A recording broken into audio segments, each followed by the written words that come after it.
What up, world? It's your man G Williams coming at you. It ain't right because I ain't wrapped too tight. But I gotta say something. And on this topic, I definitely gotta say something. Hey, what up, world? It's your boy G Lewis, and I just want to let you know, when I say who's the master, you say, show enough. Asshole.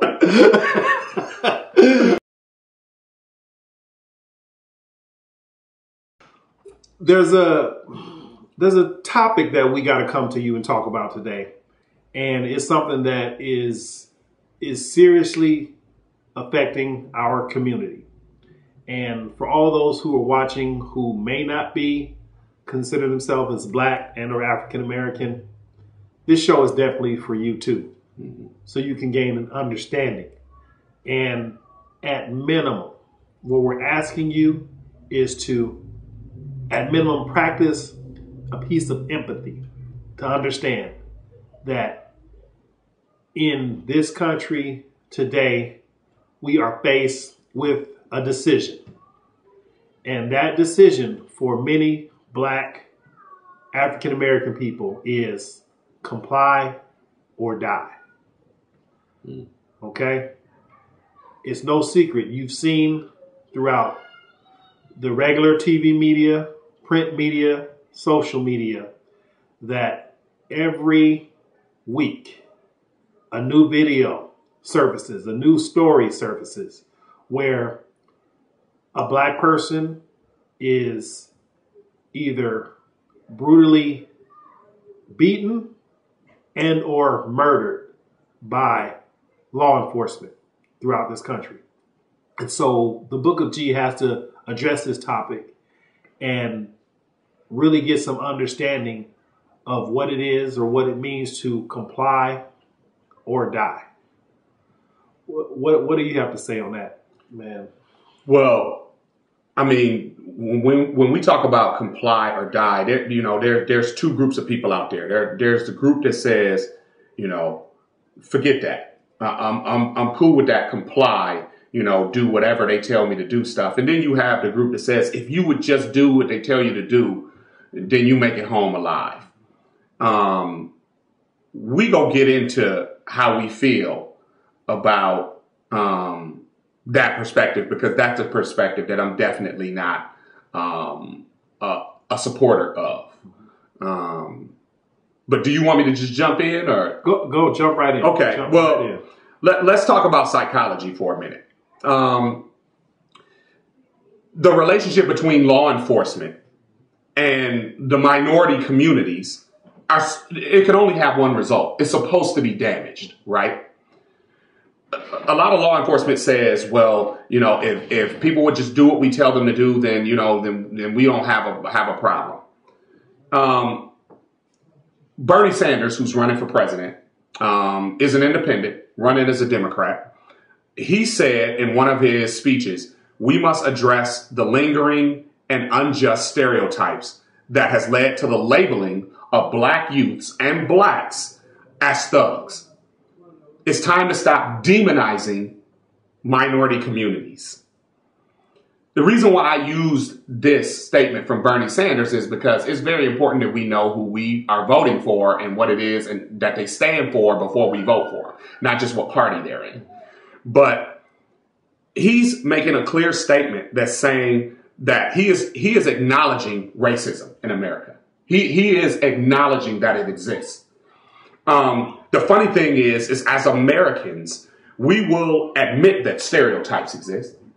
We'll admit that prejudice exists, but we won't admit that racism exists. Prejudice is the gateway to racism.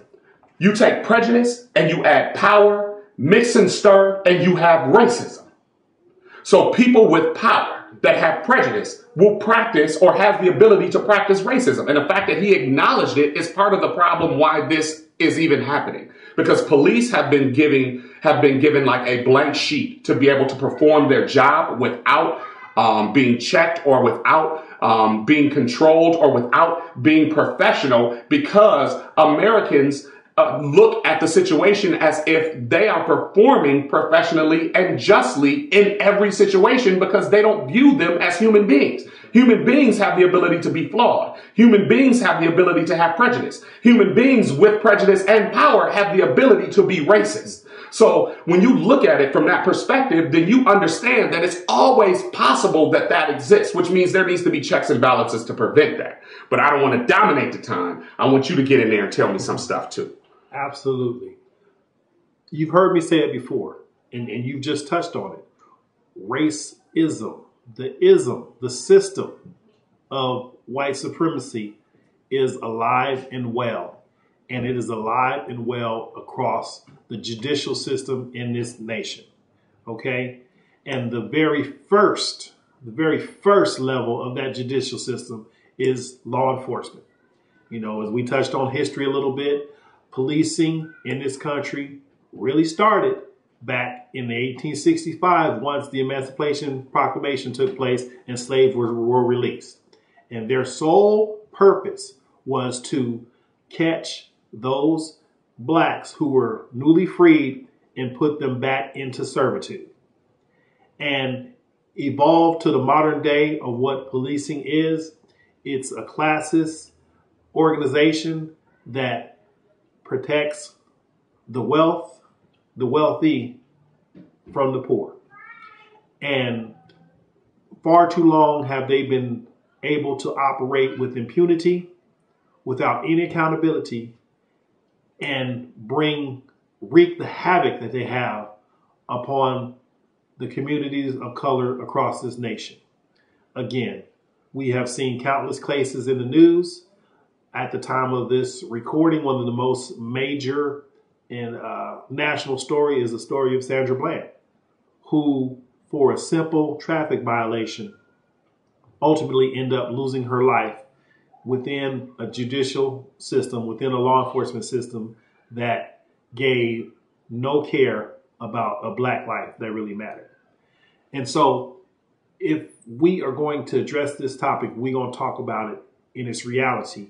We have got to talk about the necessary steps, the necessary overhaul of the judicial system in order to make sure that people of color matter and are not just a silhouette on a target that you train at in your academies, and or a way to help pad your arrest record. So as you're going to your next promotion as DA, prosecutor, so forth, that you can stand upon a long line of black names in order to get you to that promotion. So wow.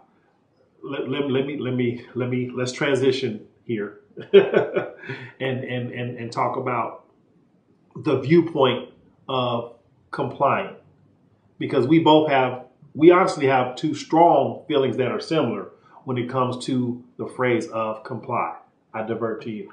Okay. Well, before I get into comply, let me just polish up a few things when we talk about psychology, because I think the way the mind works is very, very important when we talk about this topic.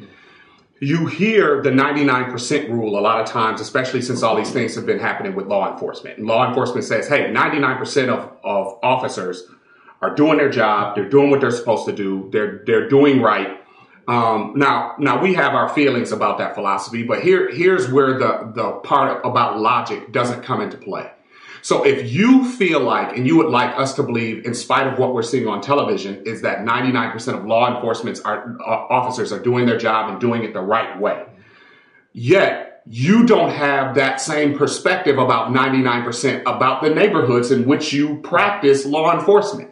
So you go into these neighborhoods and you say, these people are bad. These people are dangerous. These areas are dangerous. These people are bad. These people are criminals. So I don't hear 99% of the people in this community are doing right. 99% of the people in this community are working hard. 99% of the people in this community are law-abiding citizens. We just need to find that 1% that are practicing crime. I don't hear that same thing, and I don't see that same approach, and I don't see that same practice, even though the code of law enforcement demands that they practice law that way. So, you know, attitude reflects leadership. Absolutely. So whenever I see something going bad within law enforcement, I always look at the top and say that's where it starts. But now let's jump on the compliance piece. Okay. Compliance means, you know, from what is being defined to me, from what I'm hearing on television, is if they will just obey every command that I give, then we won't have a problem. Let me dispel that myth right now, because compliance does not guarantee life. Right. It doesn't guarantee life. Just because I answer all your questions, just because I do everything that you tell me to do, it does not change whether the fact or impact the fact that you might have an agenda before you even came across me. Right. If you woke up that morning and decided that, you know what, I hate going into this neighborhood, I don't feel like going to police this neighborhood today, and I can't stand those people, I can't do anything about that through my compliance. Okay? And, you know, this is a part of psychology. This is a part of psychology. People are told that if you comply, you know, you will live. But in your mind, for blacks, as we've been seeing what's been happening to blacks throughout history, a lot of us feel like at that time we are looking in the face of our executioner. Absolutely. That's what we feel at that moment in time. The moment that we get pulled over, the moment that we have that encounter, we feel like this is my life on the line. So if I comply with what you say, I might be complying and walking into my own execution. What we don't look at is, in this country, a person has the right to defend themselves. I'm going to read the definition of self-defense. It's the right for a person to use reasonable force to defend for the purpose of defending one's own life or the lives of others, including, in certain circumstances, the use of deadly force. Now, I always hear law enforcement say, I was defending myself, I was fighting for my life. You don't think citizens feel like they want to live, like they don't have the right to defend themselves? When you say, well, put the cuffs on, I don't know what you're going to do after that, because I've seen countless video after video after video of what happens to the person once they end up in cuffs. Sandra Bland is dead. She's dead.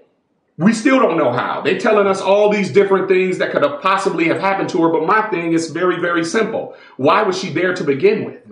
You know what I'm saying? And when you think about psychology, you have to look about the long-term effects that this has on people, right?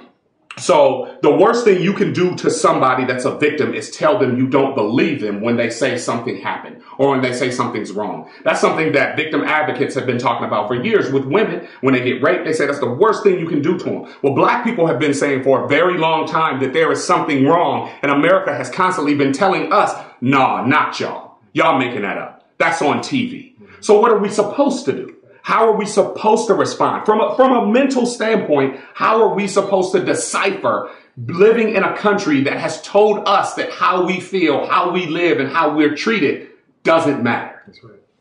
That's right. Psychology. Keeping it Oakland Public School certified. If I touch hot stoves, I get burned. Mm. So psychologically, every time I see a stove, I have in my mind that it's going to bring me pain. Mm-hmm.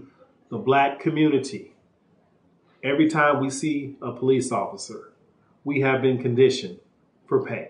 Mm-hmm. Plain and simple. There's no other way to look at it. And so as I started off with this show, for those who are not a part of the melanated community, the black African American community, to practice a sense of empathy.